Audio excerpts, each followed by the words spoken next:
আল্লাহ তাআলা দুনিয়ায় যে নিয়ামতগুলো দান করেছেন, যদি একটা দুইটা আমরা ভাবনা চিন্তা করে দেখি যে কিভাবে কোন সিস্টেমে আল্লাহ নিয়ামত দান করেছে। প্রত্যেক ওয়াক্তে আমরা ভাত খাচ্ছি, খাচ্ছি না, ভাত খাচ্ছি।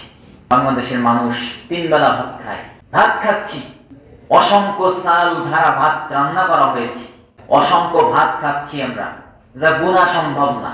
ওর ভিতর থেকে একটা বিন্দু চাউল, এই দুনিয়ায় এত বিজ্ঞানী, এত মেশিন, এত প্রযুক্তি, এত তথ্য, এই দুনিয়ার ভিতরে ওই অরিজিনাল চাউলের মতো একটা চাউল কি কেউ বানাইতে পারবে না?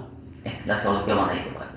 দেখেন আল্লাহর মহিমা, আল্লাহর নিয়ামত, কত বড় নিয়ামত, কখনো আমরা চিন্তা করে দেখি নাই। মানুষের শরীরের ভিতরে রক্ত, এত তথ্য প্রযুক্তি, বিশ্ব এখন এত উন্নত হয়ে গিয়েছে, এত বিজ্ঞানী দুনিয়ার ভিতরে, এত জ্ঞানী মানুষ, এত বুদ্ধিজীবী, অভাব নাই।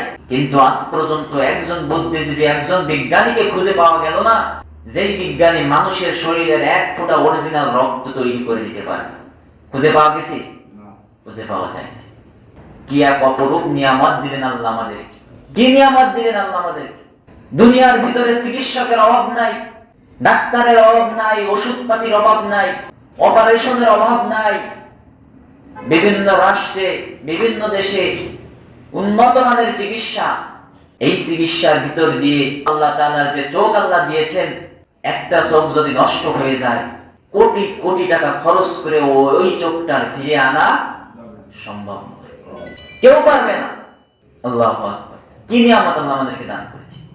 এই নিয়ামত খেয়ে, এই নিয়ামত পড়ে আজকে আল্লাহর বান্দা আল্লাহর সঙ্গে গাদ্দারি করে, আল্লাহর বান্দা আল্লাহর সঙ্গে গাদ্দারি করে।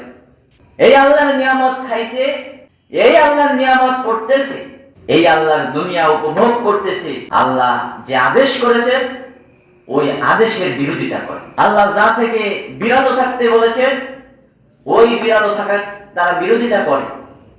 চিন্তা করে দেখেন আল্লাহ তাআলা কি নিয়ামত আমাদেরকে দান করেছে, কি নিয়ামত দান করেছেন। চিন্তা করলে অবাক হয়ে যেতে হয়, এক অবাকের সাগরে আমাদের হারিয়ে যেতে হয়।